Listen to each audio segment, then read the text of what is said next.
পার্বত্য অঞ্চলের দীর্ঘস্থায়ী শান্তি ও সাম্প্রদায়িক সম্প্রীতি রক্ষা করা প্রশাসনের নৈতিক দায়িত্ব।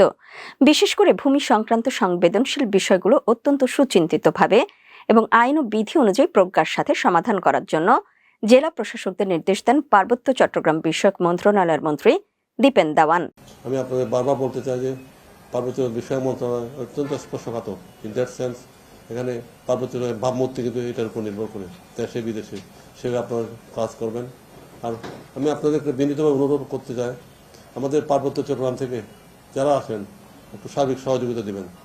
পার্বত্য চট্টগ্রাম বিষয়ক মন্ত্রণালয়ের মন্ত্রী দীপেন দাওয়ান আজ সচিবালয়ে তার নিজ অফিস কক্ষ থেকে টেলিফোনে রাঙ্গামাটি, খাগড়াছড়ি ও বান্দরবানের জেলা প্রশাসক এবং পুলিশ সুপারদের সাথে কথা বলেন।